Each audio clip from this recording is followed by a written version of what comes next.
I'd like to welcome everyone to this webinar on U.S. foreign policy under President Biden, a new approach or third term Redux. My name is Zakaria Ahmad. I'm from Help University. I'm moderating this session. I have the assistance of Mr. Thomas Daniel from the Institute of Strategic International Studies. So this event is being co-organized by Help University together with the Institute of Strategic International Studies, Malaysia. So I want to say good morning to everybody who's in Malaysia and Singapore and in that time zone. And of course, a very good evening to those who are far away across the Pacific Ocean, especially our discussant, Ms. Elina Noor, who's based in Washington, D.C. Ladies and gentlemen, the format of this webinar is that we have about 1.5 hours to discuss the issues. We'll have a presentation by the speakers that we have organized for this webinar, and then a short, shall we say, discussion between the seminar discussants, and then we'll open it to the floor. I think this format is quite simple and easy to follow. I'd like to just introduce myself. My name is Zakaria Ahmad, as usual, and I would like to introduce the speakers. First of all, we have Professor Bill Borges from Help University. He's an expert on American affairs, and he hails from San Francisco. Is that right, Bill? Yep, that sure is. Yes. Then we have Ambassador Michael Michalak, who is with the U.S. ASEAN Business Council. He's, of course, an American based in Singapore. He's a former ambassador of the United States Foreign Service. So we welcome you, sir, to this webinar. And then, of course, we have our dear friend, Ms. Elina Noor, who's no stranger to many of us. She is now a Deputy Director and Head of Political Security Affairs with the Asia Pacific Policy Institute, I believe, of the Asia Society. Welcome, Ms. Elina. So, ladies and gentlemen, I'd like to now start the session. We'll have Bill to begin, and then followed by Ambassador Michalak, and then followed by Elina. So, Bill, the floor is yours. Okay. Thank you, Zach, and thank you, Zach and Thomas, for inviting me. I can't think of anything that's greater honor than on the first day of the new administration to be able to be a part of something like this. And I also want to thank Ms. Elina and Ambassador Michael for participating with me. I'm just glad to be able to share these moments with you. What I want to emphasize to start with, when it comes to predicting the behavior of any new president or the new administration generally, it always contains a huge amount of guesswork. We don't know what's going to happen in the future, what circumstances, situations, events will change. We were just made aware of this 2 weeks ago. We didn't know how the lead up to the inauguration of Joe Biden would go, and it was colored to an extent by the lawlessness at the Capitol with the break-in. But more than that, we've seen that in the past. I mean, I remember when George W. Bush was campaigning for president, one of his principal themes was that the U.S. is going to stay out of world affairs and events. We don't want to be a policeman. He went on and on about this, and all of that changed instantly and permanently with 9/11. And he's now best remembered, of course, for the Iraq and Afghanistan ventures, and thought of as a foreign policy president. So we're shaped to some extent by events. But notwithstanding all that, we can make, I think, some fairly good guesses about Biden because he's got such a lengthy history and because he's not somebody who's given to wild swings of moods and changes in his ideological stances on things. I want to first of all then point out that he's got a break going in, and this is one that shouldn't be overlooked, and that is he doesn't have to follow a John Kennedy or a Ronald Reagan or a Lincoln. He gets to follow Trump, and that's a break. You're going to have a very difficult time challenging Trump for the sort of low-level presence, behavior, lack of protocols, and so forth. Almost anything you do is going to stand out as good. So that's a break that Biden needs, and you need all the breaks you can get. I do think that many analysts have underestimated how important Biden's governmental experience is likely to be. When he came in to Congress, he was brand new, he was fresh, he didn't know much, but he served 44 years in government, 36 of those in the Senate. He understands the simple mechanics of things. Not only did Trump not understand those things, nor did he show an interest in trying to learn about them. But if you look to other people, Biden's experience also compares favorably with them too. Barack Obama had been a senator for 4 years, but hadn't been very integral of a player within the Senate. He really didn't understand the workings of government very well. Biden does, and who knows when that's going to come in handy for him, but I suspect that it will. As to how he's going to conduct himself and how the U.S. will conduct itself, therefore, when it comes to foreign policy, I think the first thing to note is that, as Biden said during the election campaign, his first priority is going to be trying to straighten out the two huge crises that are at home. Both they're related, of course. One is getting people vaccinated, figuring out how to get this program going so that it makes good sense, and in fact that it starts going as well as it has in so many other countries, particularly in Asia. And the other thing, of course, is trying to get the economy restarted. The economy, notwithstanding the remarks of Trump on his way out, the economy is not in good shape. It's very fragile, and we've got to figure out what to do to restart it. Now, one of those things that I'm expecting Biden to undertake, and I think Congress will follow on this, will be a huge infrastructure bill.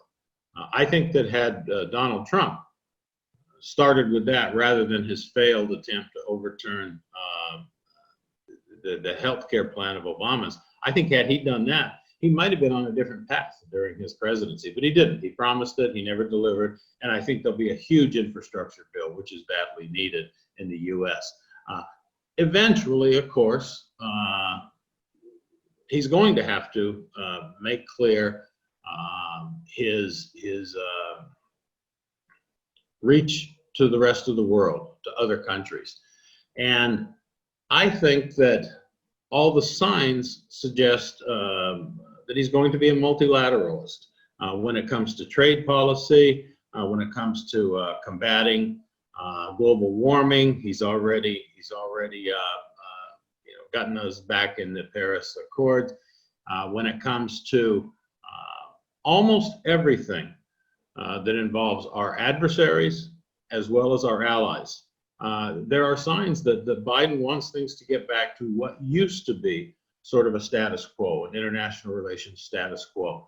How successful he'll be at that, we don't know. But he's got one big advantage going for him. People want him to win. They want to get back to normal, and they want to, in the U.S. and among our allies, they want things.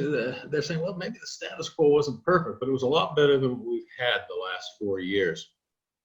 And so I think he wants to do that. The one big exception to this, perhaps, in terms of altering, changing, moving away from Trump's policies will be with China. I think that most Democrats feel that the single large area of policy where Trump was right, broadly right, even though it was done in a clumsy fashion perhaps, was with China. I think Americans felt that China had been cheating, had been taking U.S. technology unfairly, and I do think that there'll be the imposition of a continuation of the tariffs, and then probably a number of harsh measures that'll be taken if things don't begin to improve fairly quickly. But that's the only area of foreign relations where I can see a lot of overlap with him. I don't know what he'll do on some of the other things that are important to people, with the Middle East, for example.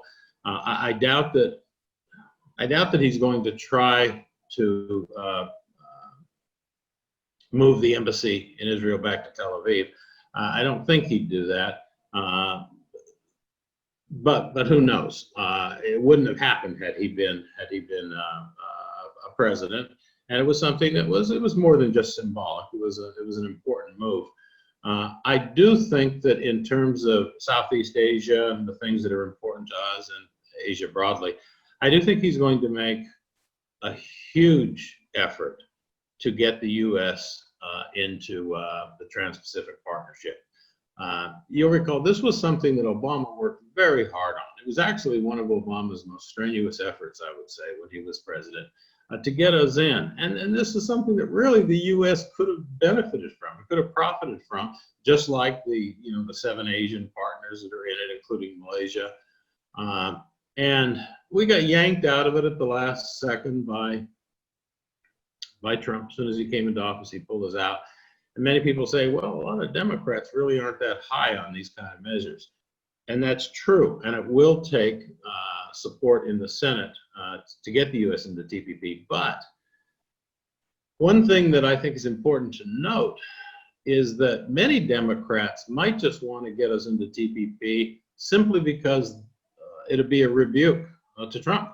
And I know that might sound like the kind of pettiness that we've been used to for 4 years, but politics can be a funny thing. I think it'd be clearly in the U.S. interest to get into TPP, and I think that Biden has already suggested that even though he won't move on it immediately, that he will eventually. As far as Biden's cabinet is concerned, people have pointed out that many of these are old timers, people from the Obama and even the Clinton administrations, and this is to be expected. He's certainly going to pick people who have the sorts of ideas, the sorts of ideological preferences that most Democrats have, and he wanted seasoned people. That's why he picked Ron Klain as chief of staff. It's the reason he picked. He made excellent choices, in my view, when it came to state defense, and even the attorney general. Though picking Merrick Garland was probably a matter of justice, because Garland had been sort of cheated out of even a chance at getting to sit on the Supreme Court. And so I'm optimistic when I look at his cabinet.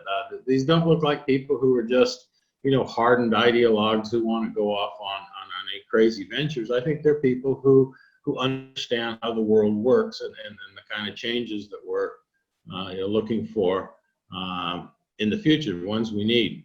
And then finally,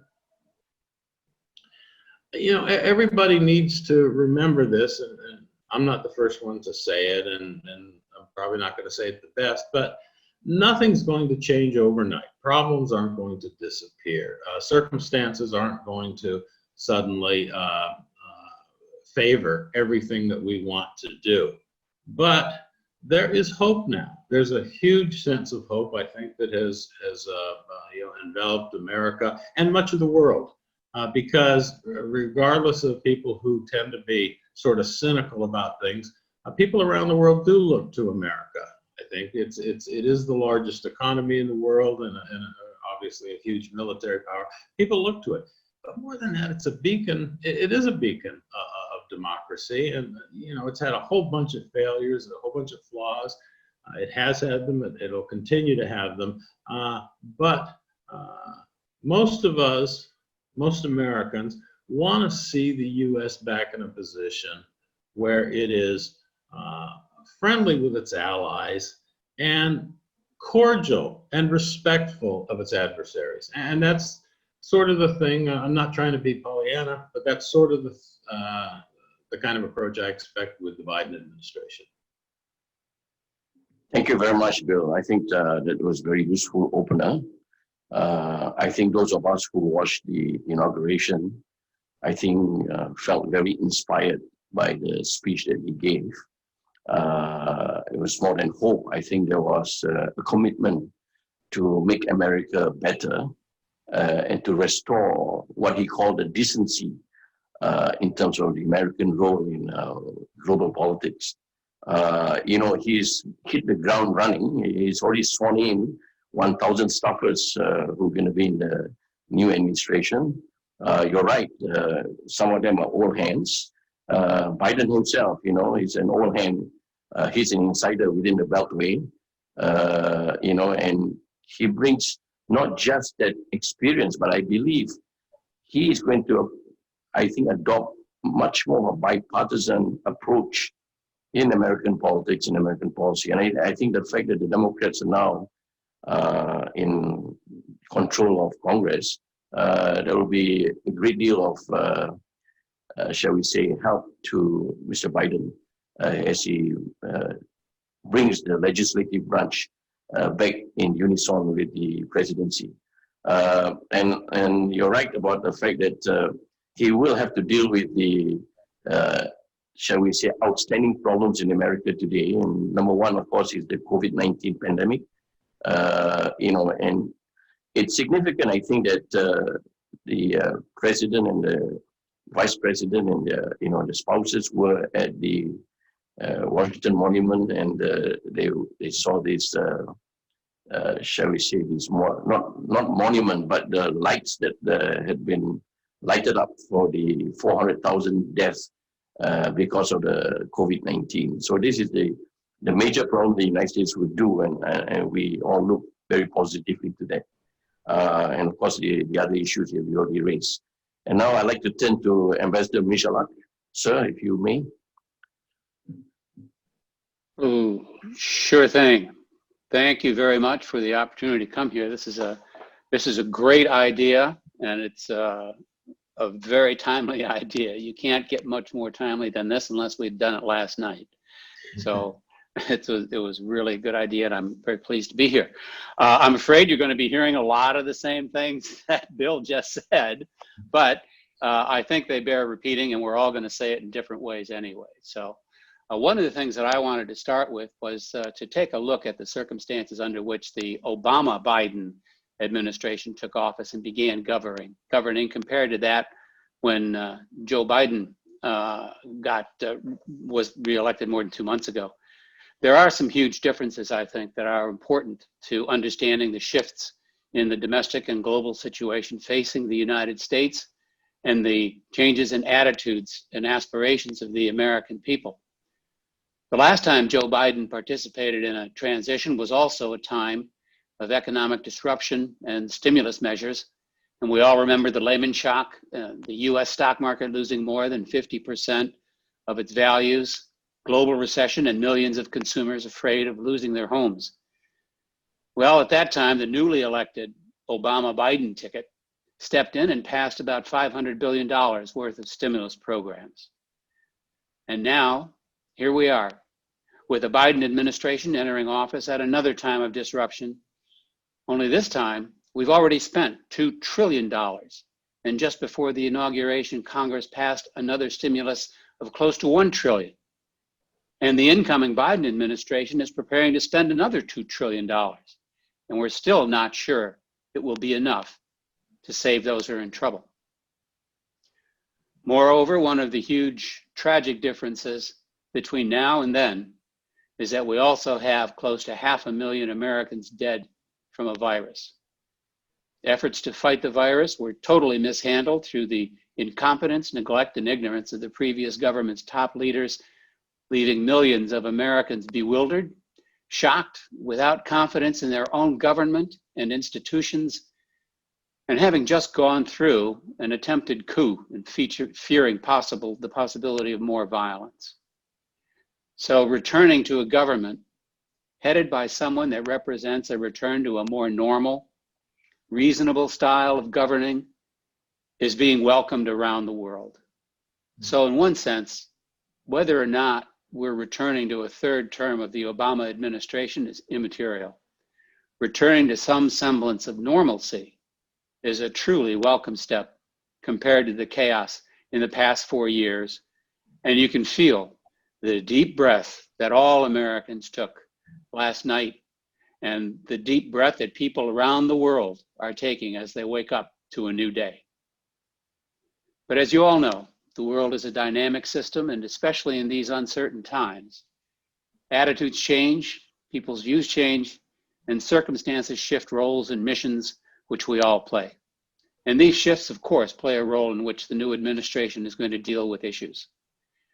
You know, if you think back on the Obama-Biden years, we see that the US relationship with Southeast Asia, and more specifically with ASEAN, was looked upon as one of the most ASEAN-friendly periods of the US-ASEAN relationship.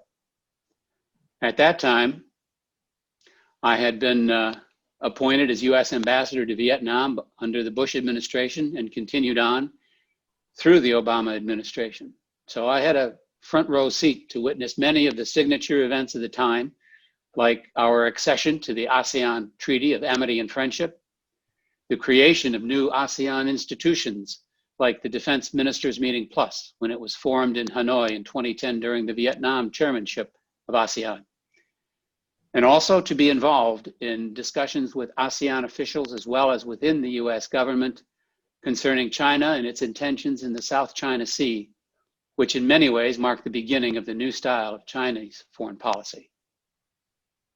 I believe that the Obama administration had excellent relations with most ASEAN nations, though, as always, there were complaints that the US was not doing enough, especially on the economic side. On the other hand, there were welcoming statements for the pivot towards Asia, and the TPP, as Bill so rightly pointed out, was also welcomed as a very positive move, and particularly the fact that it has 4 ASEAN members. Unfortunately, the TPP was not allowed to be carried out to its hoped-for conclusion. But even with these ups and downs during the Obama-Biden administration, there was opportunities for the ASEAN member states to air their views on all of these issues, because the president himself came to all the ASEAN meetings, except for one when the US government was going through a shutdown. But he showed up, and that administration was there. And Joe Biden was a key player in that relationship. In many ways, he was Obama's closest advisor. It was always said that he was the last one to be in a room and have his say with Obama concerning any major decision. And Biden's 30+ years in the Senate gave him the governance and political credentials to be an articulate and passionate member of the Obama team. So there were many good features about the Biden-Obama partnership, and I'm confident that Biden and his cabinet will, at a minimum, want to carry on the strong relationship, the strategic partnerships, which were started the last time Joe Biden was in government. The pandemic, of course, is the all-encompassing issue that the US has also suffered from a great deal because of mismanagement and incompetent leadership. And it will take an enormous effort to get the virus under control, and that is going to be job one and will consume a great deal of time and attention. The divisions within the American body politic also run deep, and you heard during the inaugural speech that unity was a huge theme and a huge issue with which Biden and his staff are going to deal. And I think it's significant that Jake Sullivan, Biden's national security advisor, actually wanted to deal with domestic policy because he thought that that would be the most pressing and complicated issue facing the new administration from day one. And speaking of pandemics and speaking of health, Joe Biden has been a guy who's always had an abiding interest in healthcare policy, and you can be sure that no matter how your domestic policy goes, these are going to be issues that he's going to deal with firsthand. And so it's clear that from the facts on the ground, in Biden's own words, the domestic situation must be at top of mind for the new administration. But having said that, the world is not going to let him concentrate totally on domestic affairs. Perhaps the biggest foreign policy issue facing the new government will be repairing and reviving our relationships with our allies and partners. Our foreign policy apparatus is severely damaged. Can you believe that we have not had an ambassador at ASEAN or in Singapore for 4 years? Joe Biden is used to working in a collegial atmosphere from his time in the Senate and in the White House.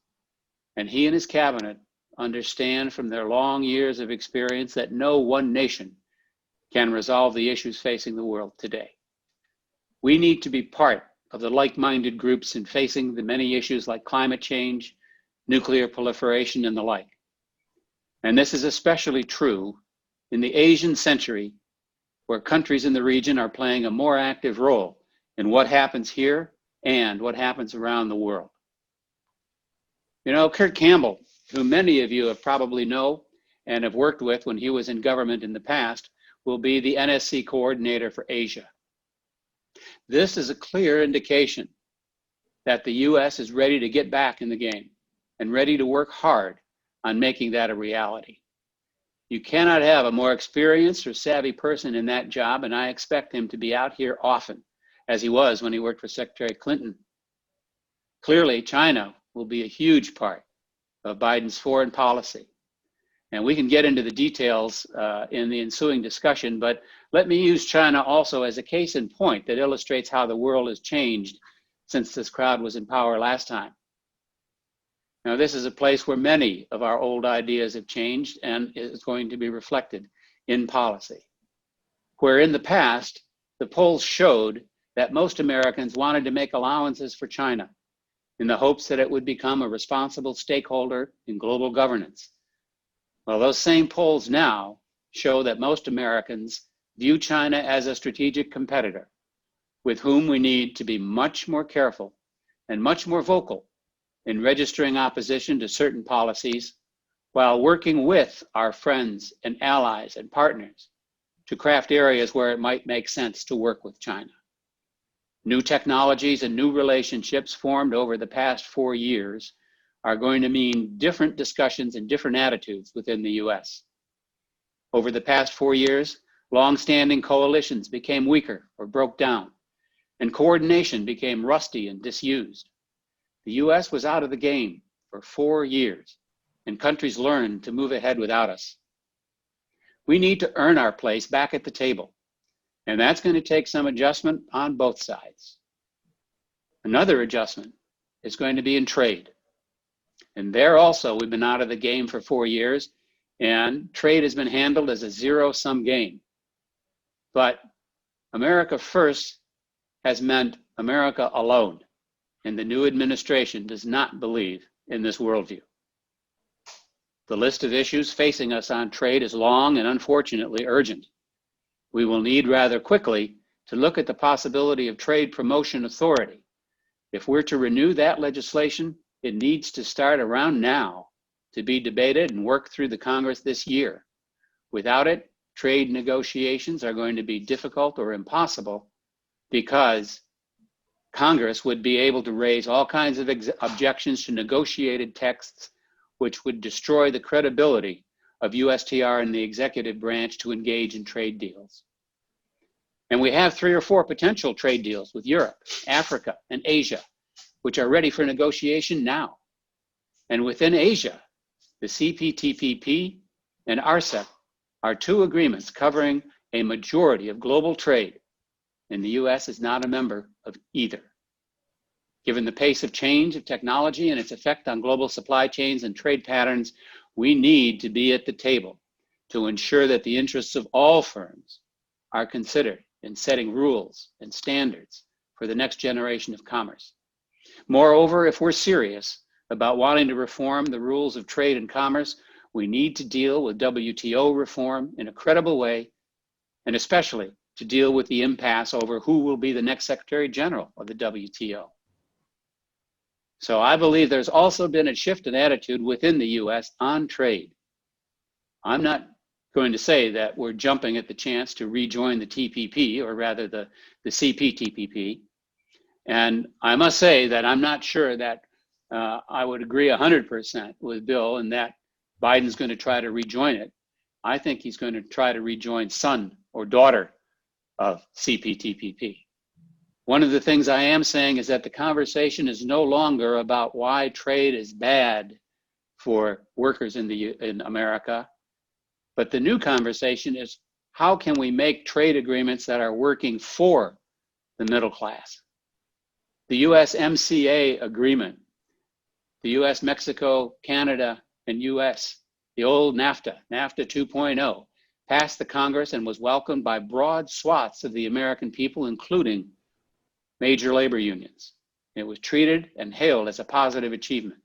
This is the first trade agreement in decades to have such overwhelming bipartisan support, and much of the new language in the USMCA was taken from the TPP, especially the digital parts. The person who shepherded that agreement through the Congress was Katherine Tai. She is Biden's choice for US Trade Representative, and that appointment has been widely acclaimed by both Republicans and Democrats. So you're going to see more action on trade, probably sooner than the Biden administration wishes for, but for which I believe they'll be more than ready. The United States has also always been proud of its values, and it stood up in defense of our values around the globe. This reputation has also been neglected and damaged in recent years, and we will have to rebuild that brand. I believe the Biden administration will be pragmatic in dealing with human rights and will try to be sensitive in how it handles those discussions. But again, America in recent polls have shown that Americans do believe in dealing with these issues, and this administration will do so. We know that we have our own human rights issues, which we acknowledge and with which we must deal. But we will also have to speak out when we feel it's necessary, like in Hong Kong and in Xinjiang. Here is another place where the Obama administration example was instructive by being attentive, but not preachy. So in sum, I believe that the Biden administration has connections to the Obama team and has carried forward some of the good lessons from those times. But this administration's roots in American history, values, and hopes and dreams run much deeper. The new administration has been listening to the people, observing the disaster of the last 4 years, and has made significant adjustments to meet the changing times. So now the curtain has gone up on a new chance to make a difference. And I look forward to doing what I can to help make the future a bright and inclusive one in connection with people in the rest of the world, and particularly my friends and partners out here in Asia. So thanks very much for the chance to be here, and I look forward to the continuing discussion. Thanks. Thank you very much, Michael. I think there was a very big plate of issues and challenges that you have outlined for all of us. I think what's important for us here in this particular webinar is that you brought to into focus the issue of Southeast Asia and ASEAN, and what the United States is going to do, and of course to deal with the very, very outstanding issue of China. And of course here is about not just China-US relations, but of course in terms of whether or not there is a changing balance of power that's taking place, and how the United States is going to deal with this particular challenge during the Biden administration. You also indicated or highlighted the issue about the divisions that have existed in American society, or at least have emerged, and the need for healing on the part of the Biden administration. And of course, one of the problems that the United States has is, as it's placed its global role, there is the issue of what we call the trust deficit. There seems to have taken place, I think a lot of people around the world, especially, I just saw a survey report from Europe, which indicated that the Europeans seem to think that, they can't rely on the United States as they used to. I think this is an issue that they'll have to deal with. And of course, this outstanding matter of trade. And here, of course, we go back to the issues of the CPTPP and that sort of free trade agreements and what the United States will do. So I think one last point I just want to say from listening to you is that it probably is not a good point to say that the people who have been working for the Biden administration are people who used to work for the Obama administration. I think there's a fresh look that I see emerging among the people who are coming into the U.S. government. And now I'd like to turn to Elina.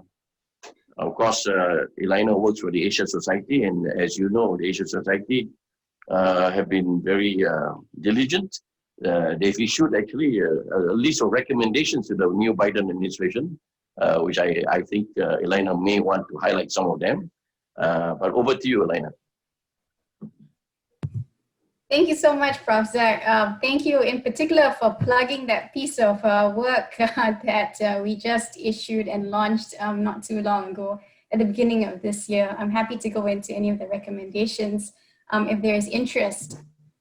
One of the perils or pluses of coming in last in line on a panel is that you realize just before you're about to speak that you're actually in the company of great minds. So I could end it right here because I agree with a number of points that have already been raised. But let me nonetheless try to offer some perspectives.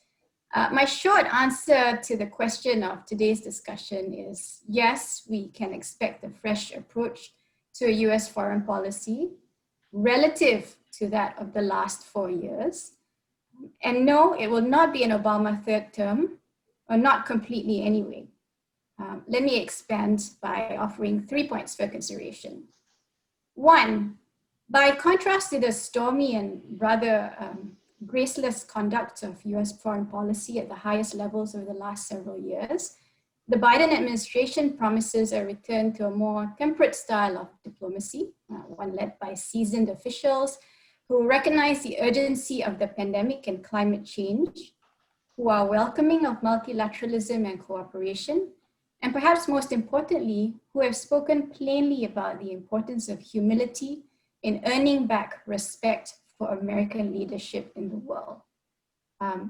And I want to emphasize earning back, not assuming that respect will be given just because America has said that it will be back.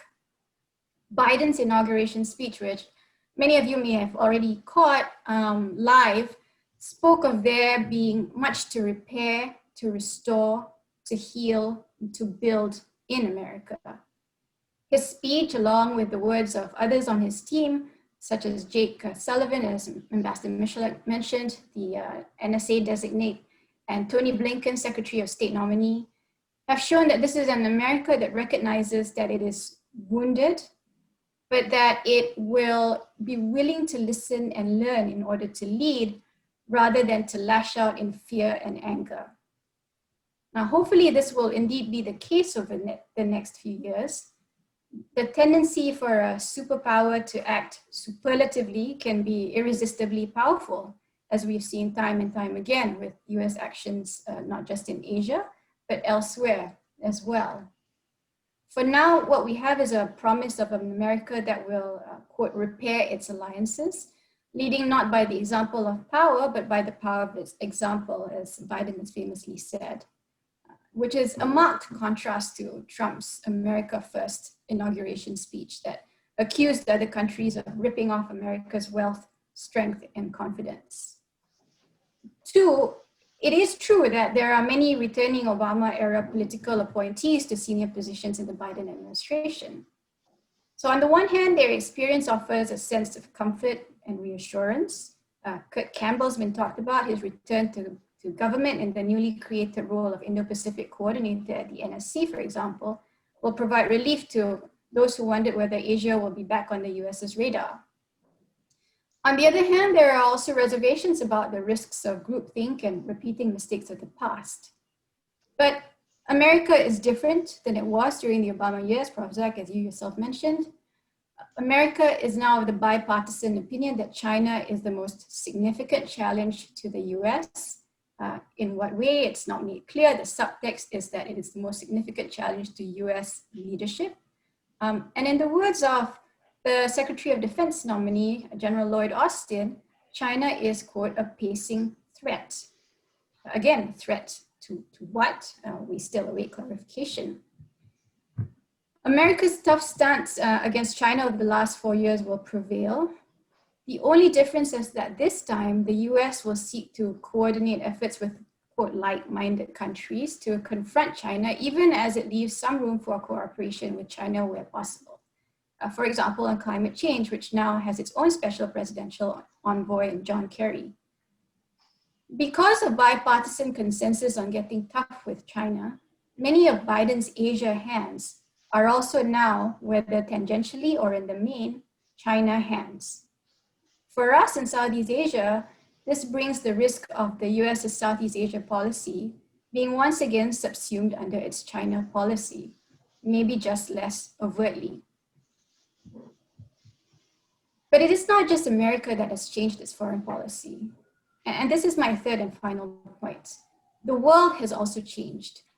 In a way, it's moved on from looking to the US as a global leader after seeing that leadership implode with America's withdrawal from the rules-based system that it ironically has chosen to underscore at every opportunity it can. In trade in particular, Asia has shown that it can move forward without the US with the completion of the CPTPP and RCEP. And even if the US shows interest in joining CPTPP, there seems no indication so far that this will be happening anytime immediately. The US will have to join on the terms of the current signatories, which, while welcoming of US interest in market access and all that, will still be unwilling to unpick all that has been negotiated.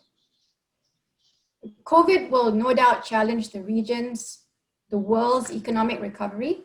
But as America focuses on fixing its own domestic issues, especially for most of Biden's first year in office, Asia will no doubt be doing the same. And in doing so, Asia will continue to grow the agency it's beginning to discover and the cooperative bonds it's forged among itself in public health, trade, and other issues in the absence of American leadership over the last few years. The expectation is that hopefully America will re-engage, and this would of course be welcomed, particularly if the manner of that re-engagement is respectful, as has been said, rather than alienating. We've not yet heard very much about a specific Southeast Asia policy, which is somewhat comforting and disturbing at the same time, beyond a promise that America will show up to ASEAN summit meetings. So that's encouraging. We should expect democracy and human rights to figure again in US foreign policy, which may or may not be received well in this region for a number of reasons that we can get to in discussion. And maybe Southeast Asia will also finally get a US ambassador to ASEAN after 4 years, as Ambassador Michalek pointed out. But for now, the region, I believe, will carry on as it has always done, and working level relations will continue as they always have. There may, after all, be another dramatic change or even paralysis in the US's system in the next few years that Asia will once again have to adapt to, whether it's the congressional midterm elections or the next presidential election.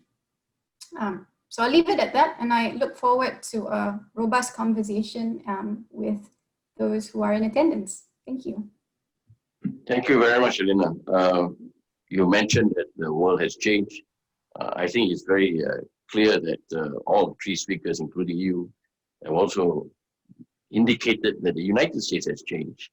And I think this is the shall we say, the format we need to look at, because what Biden brings, is he bringing promise, or is he going to come out of this not be able to fulfill some of the, shall we say, the desiderata that the United States would like to do.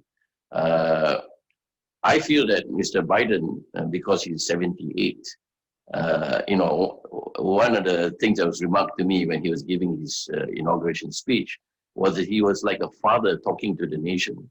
And I think this is quite a useful point to remember, because I think Biden not only brings the experience, but I think he also brings wisdom to US policy.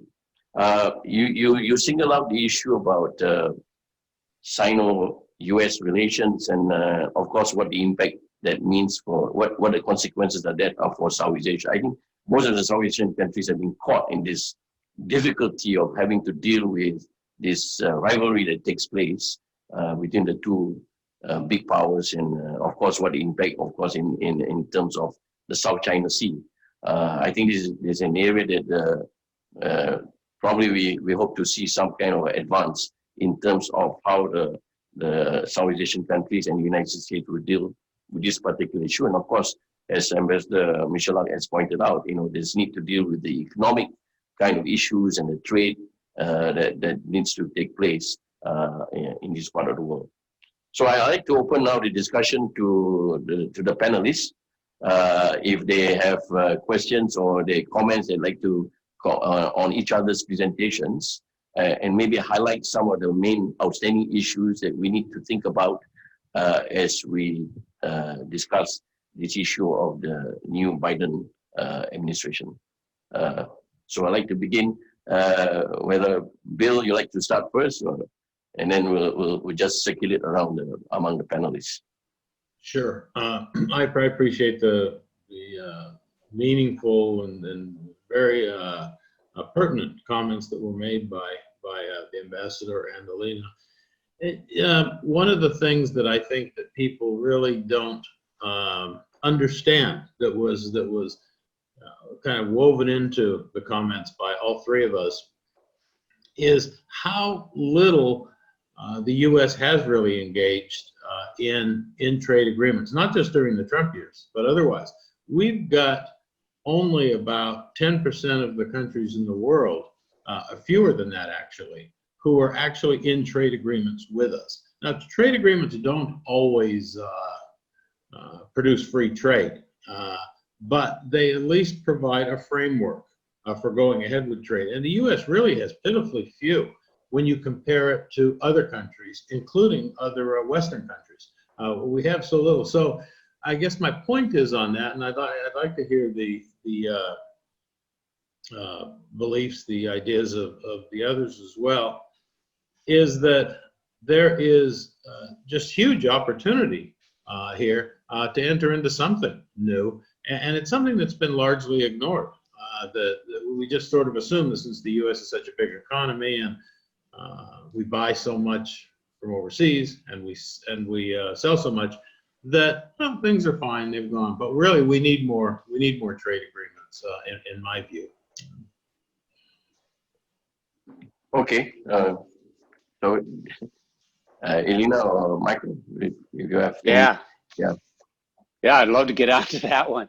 One thing I wanted just to verify, Elena, the recommendations that you were talking about, does that include Wendy Cutler's remarks on trade agreements that she's brought out for the Biden administration? Wendy's report on a sectoral approach to trade agreements is a separate report, but there are trade recommendations in our set of recommendations as well. Right. Well, Wendy and I have worked together for many, many years. And I was also the U.S. ambassador for APEC. And during our time there in 2006, which was actually, again, it was the Vietnam year, we actually got put into the leaders' statement the beginning of the free trade area of the Asia Pacific. That was the first time that the leaders had actually all agreed, and I personally was up until 2 in the morning talking with the Chinese delegation to make sure that we had a consensus working on this thing. But this is to your point, Bill. I think that we do see a need for trade. We do see a need for trade agreements, but we also see a need for trying to do it in a way that establishes some rules and is pretty inclusive. right now, there are so many differences in economic development around the world, around the region, that it's very hard to get a big, massive trade agreement going. The Doha round took, I don't know how many years and ultimately collapsed. So I think that there's definitely appetites within the United States to do this. There has been for a long time, as you pointed out, there has been this fear on the part of many usually in the labor union side, that it was taking away jobs. But I think that viewpoint is gradually changing from, as I mentioned in my remarks, from a way of labor looking at trade agreements as destructive of jobs to reversing that mode of argumentation to say, how do we start out by making a trade agreement that creates jobs? How do we start out by trying to make a trade agreement that guarantees jobs or guarantees better circumstances for workers, not only in the countries that are joining these trade agreements? And I think that you are going to see more interest in trade agreements. The ones that, the sectoral agreements that I was mentioning before, the ones that Wendy was talking about from the Asia Policy Institute, are talking about digital economy and how do we get the digital economy, or how do we help spread the benefits of the digital economy, and at the same time ensure that it does not, that it creates jobs for everybody around the world. And I think you're going to see more of that happening as we go forward. I know that everybody has recommended to the Biden administration that we look at this very seriously. The USMCA, as we just mentioned, already has some digital provisions in it. The agreement that we were working on with Japan has got digital provisions in it, and there are many multilateral agreements here. So I think you're going to find a lot of it going forward. Can I get a response from any of you about the question about the US-China relationship? I mean, this is a major issue. It's got to do with Taiwan. It's got to do with this trade war that Mr. Trump embarked on, and of course the South China Sea. And what likely is going to be the Biden administration's response or approach on all of these issues. I think Mr. Blinken, I think the new Secretary of State, I think he basically said that the United States will continue to be tough on, first of all, the Uyghur problem, and of course I think there's a commitment in the United States and that they will stand by Taiwan, and of course in the South China Sea, whether or not the US will continue to predominate in terms of its military presence. So if any of you would like to respond to that.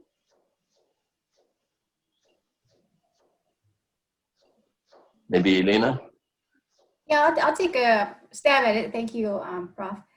I think the Biden administration will be challenged by a number of landmines that outgoing Secretary of State Mike Pompeo very generously threw in the way of the Biden administration on its way out. So the lifting of self-imposed restrictions in the US's diplomatic conduct with Taiwan, for example, will complicate not just US-China relations, but US-Taiwan relations as well. And I think that Blinken's and Jake Sullivan's position articulation of being tough on China, although that's a continuation of the Trump policy, I think there is some room for cooperation on, particularly as I mentioned, climate change. There has been some talk that there may be some willingness to return to some sort of negotiations on cybersecurity, particularly in the wake of what's been going on the trade section with Trump's sanctioning of numerous Chinese companies. But I'm not sure that there is sufficient appetite on both political sides to repeat what the Obama administration did with China in trying to come to an agreement that there won't be a continuation of intellectual property theft. So all this to say, I think that as if the US-China relationship were not complicated enough, the Trump administration on its way out has decided to throw a few more bombs just to make things a little more difficult. And this in turn will make things difficult in Southeast Asia because the region will feel more and more squeezed, particularly as we in the region pitch our future on the fourth industrial revolution, the digital economy, and all sorts of tech acronyms that go with it. But we'll find ourselves squeezed in terms of supply chain security, the cybersecurity of networks, platforms, and systems, vendors. And so I think we'll have to think through very carefully as we try to engage not just China on BRI projects, but also with our European, Japanese, and American partners going forward. Michael, you want to come in on this one? Sure. We actually, as the Senior Vice President at the U.S. ASEAN Business Council, this is very much top of mind for us. A lot of our members are companies like Qualcomm and Intel and other high-tech companies that actually do have relationships with China. And so it's very much at top of mind how to go forward on this relationship. And it is true that there will not be any lifting of sanctions or tariffs anytime soon. I think that there are probably two things that are going to have to be done before any of that is seriously contemplated. One of them is going to be a discussion amongst our partners and allies. The idea that the United States alone can work on these issues is wrong, and wrong-headed as well as being wrong on the facts. I think that what we need to do is to work with like-minded people to figure out exactly where we can and cannot have cooperation. There are some places where there has been, whether it's cyber espionage or good old-fashioned spying or whatever you want to say, there are those kinds of issues which need to be discussed within our group and countermeasures decided upon. But there are also measures where there can possibly be cooperation, which I think also need to be discussed. So first talking among allies, then actually setting up some kind of a discussion between the US and China. And I would bet within the year, you will see that there is going to be a new dialogue between the US and China, which will not be called a strategic dialogue, not be called strategic and economic dialogue. It will have to have a new name befitting a new administration, but it's very likely to have cabinet level or sub-cabinet level officials to try to get together and re-engage on issues like state-owned enterprise subsidies, like intellectual property, like cybersecurity, and many of these tough issues. You can't just let people go off on their own and without at least trying to sit down and talk about these in a situation that is not characterized by, as Elena pointed out, throwing bombs and yelling and screaming at each other. I mean, you can yell and scream at each other in private, but let's not do it in public. So yeah, I think that it's extremely important, and I believe that this administration understands the importance of the security aspects, which we have not understood well enough in the past, but we also understand the potential for cooperation and reasonableness in terms of going forward to try to, as much as possible, be as cooperative as possible. Thank you, Michael. Elena, I just want you to give us a little snapshot of the recommendations that were issued by the Asia Society, and especially highlight those issues we have not really touched on, especially as those that deal with Asia. Would you like to do that? Just a few minutes. Thank you. It's very kind of you, Prof. Zach. As I was listening to Ambassador Michelle, it occurred to me that one of the recommendations that we put forward to the Biden team, which we actually got some good comments on, is a high-level US-China dialogue, not along the lines of the strategic and economic dialogue, but something a little more back-channel. And our specific recommendation is that both Presidents Biden and Xi could designate a trusted principal to develop this direct and authoritative line of communication, such as the one that Lighthizer and Liu He had. And once this trust is built between both sides, this channel could be used to clarify red lines. So that's just one of the courses of action that we've suggested with regards to US-China relations. We've also suggested cooperation with China to avoid a global sovereign debt crisis, to work on climate change, not just between both sides, but also including the EU countries as well as South Korea and Japan. And finally, closer to home, Southeast Asia, we of course, made the low-hanging recommendation fruit of just showing up, because that's a low bar that hopefully the US can actually cross. Show up at ASEAN summit meetings, appoint an ambassador to ASEAN, and with Indonesia becoming more and more important and more of a strategic partner to the US, we've somewhat jokingly, but only half jokingly suggested that the US send former President Obama out to Indonesia for a 1-week-long goodwill tour to try to repair relations and try to signal renewed US commitment to Indonesia as the largest country in Southeast Asia, but also to Southeast Asia more broadly. Thank you very much, Elena. And now we're going to open the discussion to the floor, to the rest of the audience. I just want to say, as we begin this discussion, that one of the inspirational comments that was made by Mr. Biden was that in his speech, was that he said that it is not about the United States trying to show the example of its power, but to show the power example. I think this is a very positive approach that the new Biden administration is going to take as a global actor. And I think that augurs well for the US role in the world. And now I'd like to open for discussion. Mr. Thomas Daniel, my co-moderator, is here to list out the questions for all of us. We'll probably open it up for 3 questions to begin with. Yeah, and once he's called the questions, maybe we need to show it to the panelists, right? Oh, yeah, okay. Thank you very much, Prof. Zach. Ladies and gentlemen, we have quite a few questions to go through, but we only have about 20 minutes because I plan to turn this over to Prof. Zach 5 minutes before we are due to end.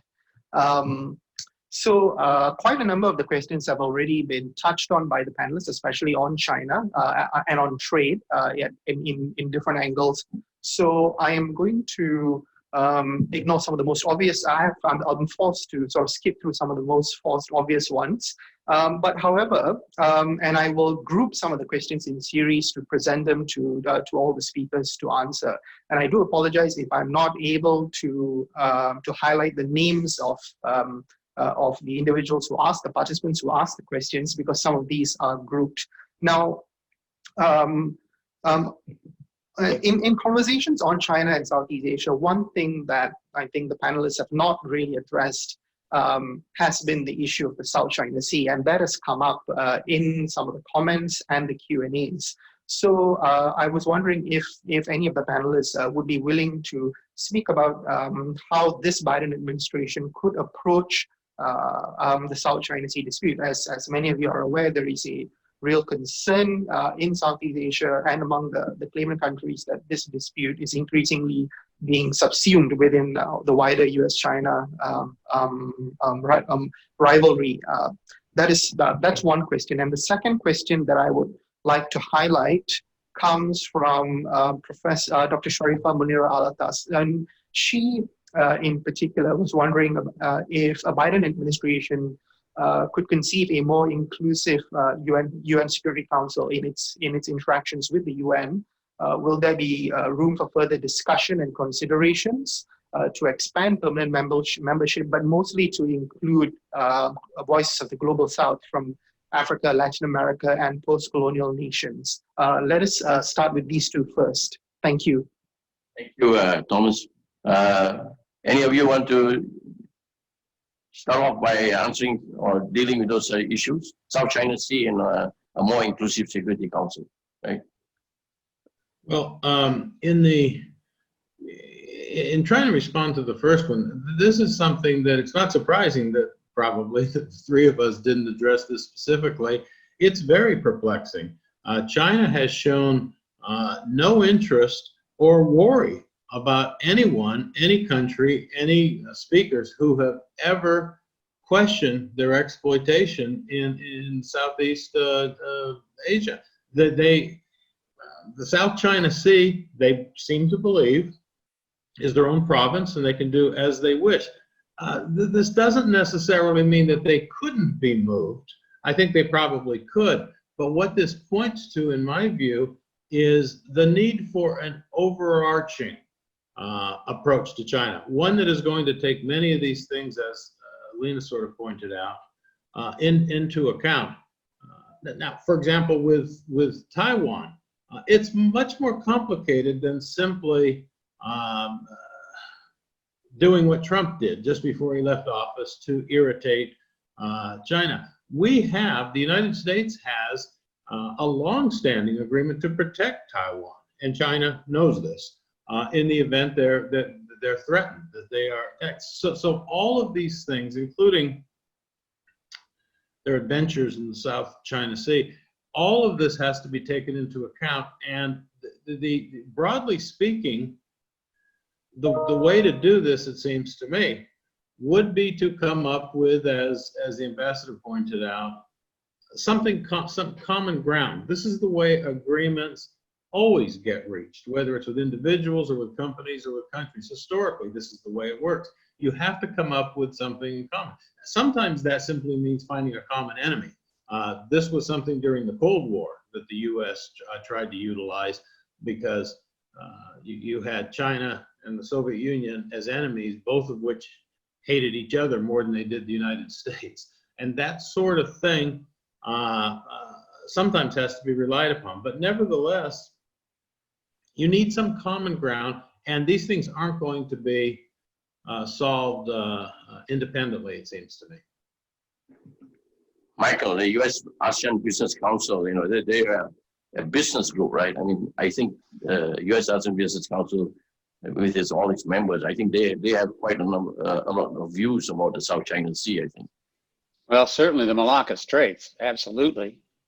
I mean, with the 80% of the world's energy going through there and other astronomical percentage of world trade going through there, yes, it's very important that freedom of navigation and openness of sea lanes be maintained. And that is something which I believe that everyone around the world believes, and is certainly going to be one of the bases for the way in which the United States looks at the South China Sea. It is it's a very difficult issue because of the way in which, as Professor Bill has pointed out, China has pretty much ignored the United Nations, the law of the sea, and all international discourse on that issue. It's something that is going to be a very tough topic to work on with China. I happened to be at the meeting of ASEAN, where the Chinese interlocutor basically told ASEAN that China is a very big country and ASEAN is a number of little countries, and they should realize that when talking about the South China Sea.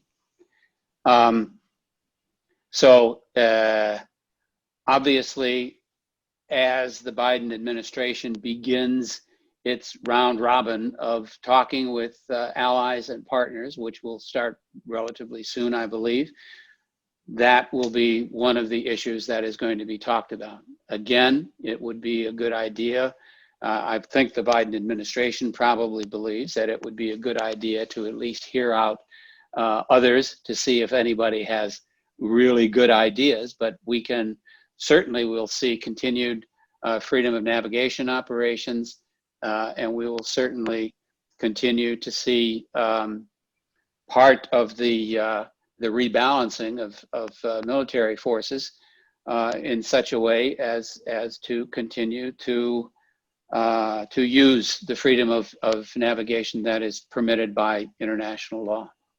Yeah. And it's just going to be tough, and we can't let it drop. It's got to be dealt with squarely. Yeah.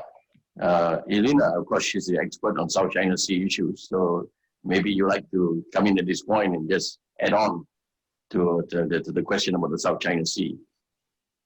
I'll just say that I think another reason why neither of us have touched on the South China Sea is there's actually been, to my knowledge, and I might be mistaken, no explicit or specific mention of what to expect from the Biden administration on the South China Sea.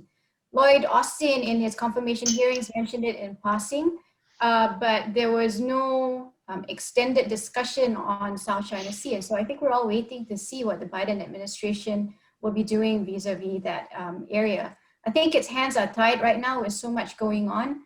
And if there is a policy to be articulated, it will be forced upon the administration rather than of it coming of its own volition right now in the face of so many other pressing issues. I just want to very briefly address Professor Sharifah Munira's point about UNSC expansion. The short answer is no, I don't think there's an appetite for that right now. I think if at any time, now is a good time to bring up a more equitable balance in the UNSC because of this awareness that is part of America's self-reflection. But I don't think that anything conclusive will come out of it, unfortunately. Thank you very much, Elena. Now maybe another round of questions. Yes. Yeah, I think we can do one more round. And this time I am going to, there's still quite a few questions on the international affairs, but I think there are some important questions that bring up sort of domestic developments in the US that would impact this administration, both at home and abroad. So Terrence had a question. He wondered if the speakers could provide some insights as to the balance of power in Congress and the Senate and President Biden's ability to move his agenda forward. So it has been shown that the Republicans are generally disciplined along party lines, while Democrats aren't that disciplined, especially in red and purple areas. And how is this going to impact the Biden administration moving forward in its agenda? Building up on that, there was an additional comment on the fact that this is the oldest president to take office, and as unpleasant as it is to say, there might be some concerns on if he may be able to last a full term. So there are probably very serious discussions going on the possibility of Vice President Kamala Harris having to step up. How would we see this take place in terms of priorities, in terms of a continuity in agenda? I will leave it to the panelists. Since I'm already over 70, I have to say to you that age is just a number. Here, I go along with that.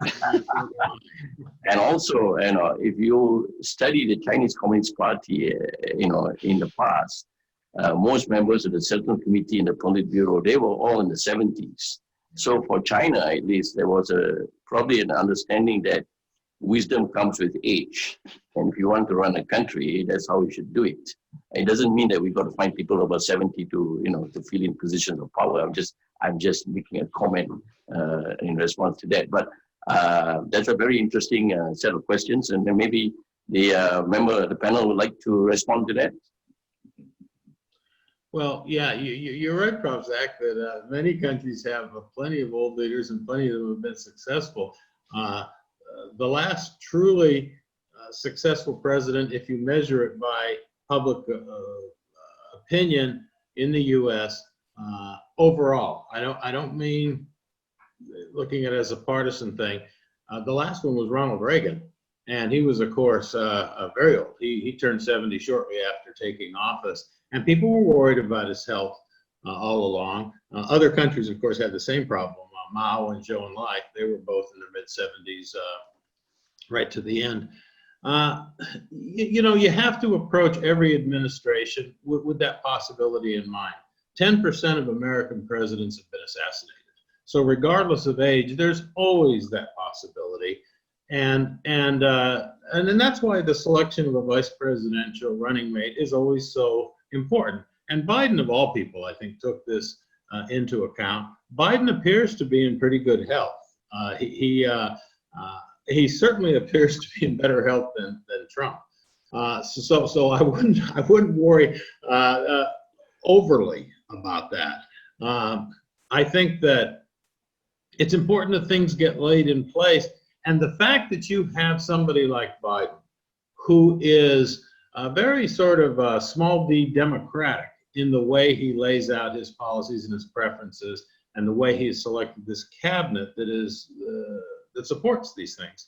I think that a continuation of Biden's ideas is very likely under Harris, who's not an ideologue really. She's sort of by Democratic Party standards, sort of a middle of the roader. So I wouldn't let that worry me much. The first question, excuse me, that was asked, I'll just touch on for a second and leave it to my fellow panelists. When you have an administration entering office and it has both the Democratic, the same party controlling the House and the Senate, that doesn't always work particularly well. Sometimes it's true that a division there would be helpful, but not always. So we really don't know how well this will work out. I think that what will be a bigger factor in play, and the reason I'm fairly optimistic about Biden's ability to get it done, is people are so rattled. They're so unhappy with what's been going on the last 4 years, and to an extent for the last 15 or 20 years in terms of the polarization of the public, but especially the last 4 years. I think he's going to get goodwill. And what I mean by this is I think that voters, people in the electorate, are going to put pressure on members of Congress to not give him such a hard time. I think that a lot of these things that we've all mentioned today that we're concerned about are going to be helped purely by public opinion, which is as we all know, quite important in the States. So I'm optimistic about it. And I do think that he was given a huge boost on January 5th when the two Democrats from Georgia evened up the Senate, which means, of course, that the Democrats control it because of Harris. So you want to say something about the U.S. political process and what is it going to be like in terms of the relations between the presidency and the Congress?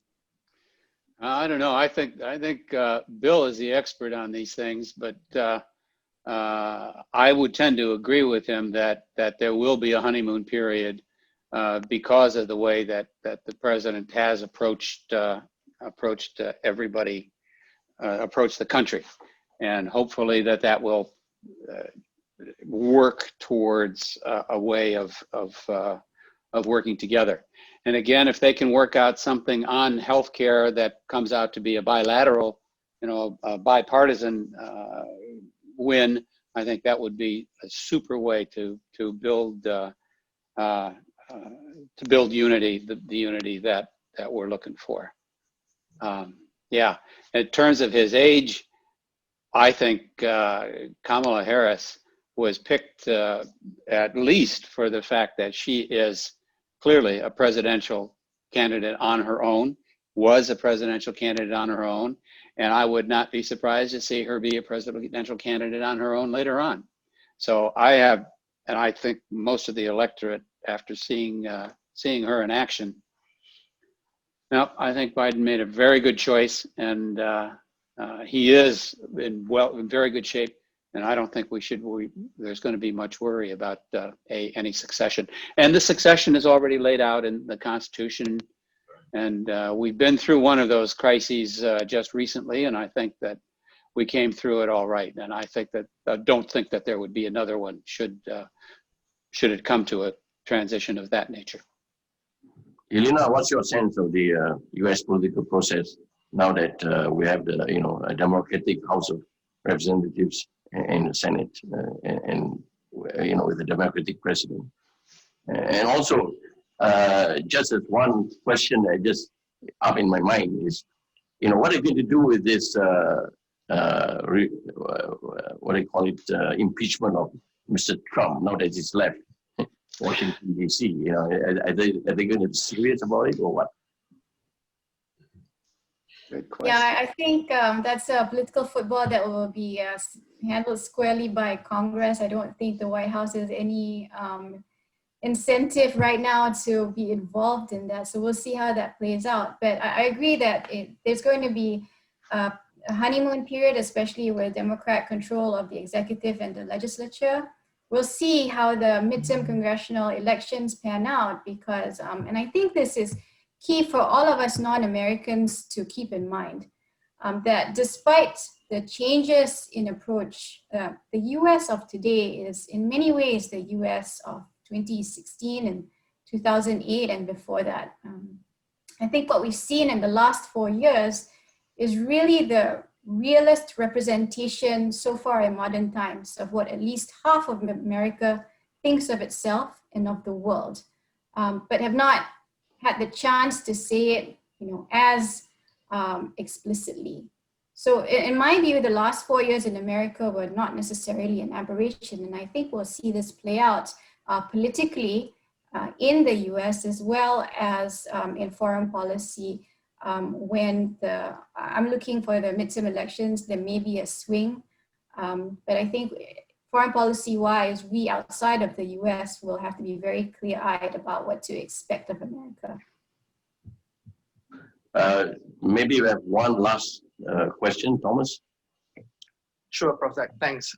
And I'm going to pick half of the question here, and it generally addresses, with all that's happened over the last 4 years and all that's happened over the last 3 weeks.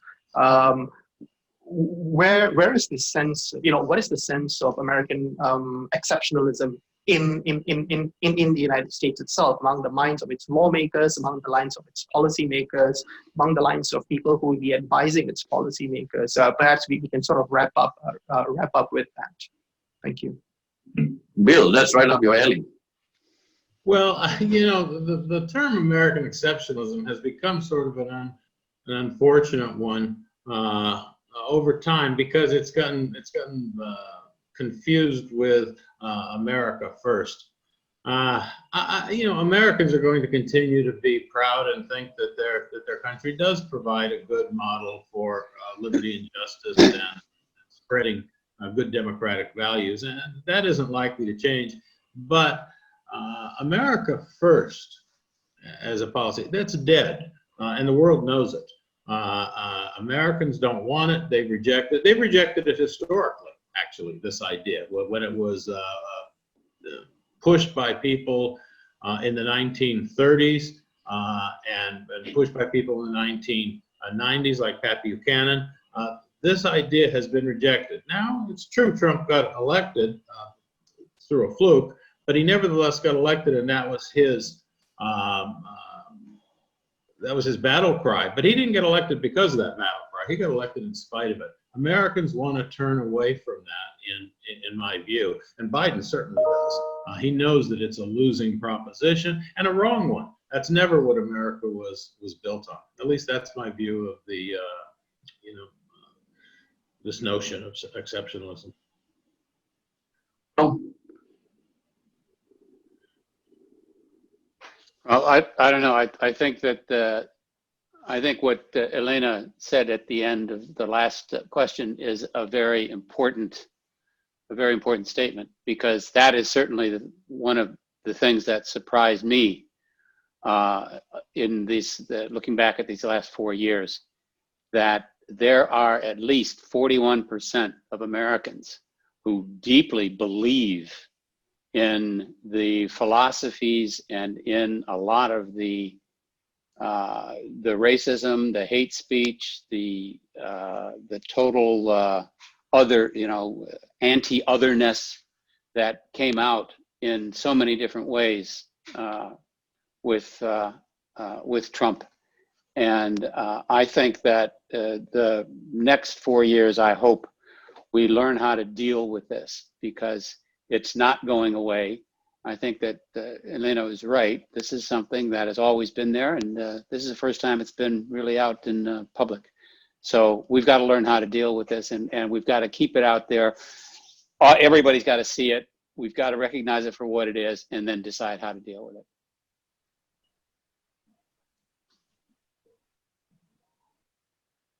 Must be in Washington, D.C., Elena. Is that right? Yeah, and I don't know if it was a little noisy a while back. It was firecrackers, I believe, because people were celebrating Biden, or maybe they were protesting. I'm not quite sure what was going on. No, huge fireworks display. I've got a TV set on over here. All Beautiful fireworks display. Oh, great. Maybe Elena, you'd like to say one last word, maybe? Elena? I think the other thing that we should keep an eye out is that, Biden has already promised to convene a summit of democracies in his first year. And I think that, coupled with this self-realization that America has a lot of work to do at home, this will hopefully not be a summit of preaching democracy, but a summit of learning from each other. Now, that said, I think, those of us who are less starry-eyed and enamored with the ideals of democracy as sold to us will perhaps be viewing it a little more critically, if not cynically, especially with the US's past in the region not so long ago, just maybe 50, 60 years ago. And I think that as we move forward, democracy will hopefully not just be a buzzword, whether from the US, in the US, or to and in Southeast Asia.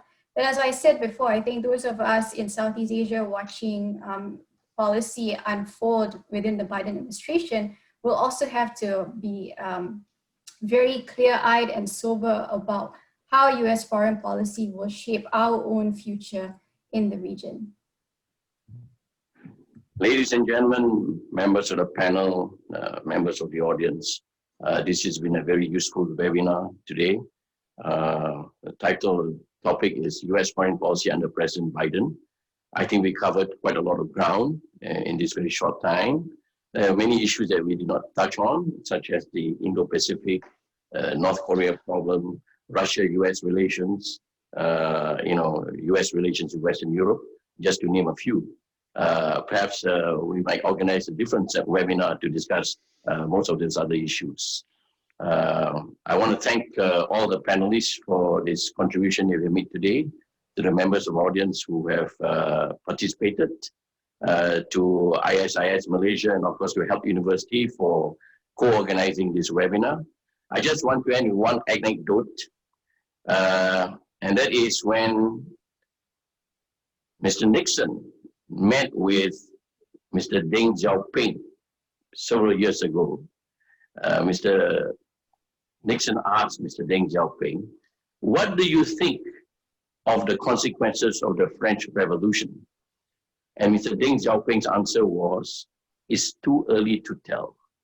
And so on that note, ladies and gentlemen, I end this webinar. I thank all of you for participating, and we look forward to yet another series of seminars. Thank you very much.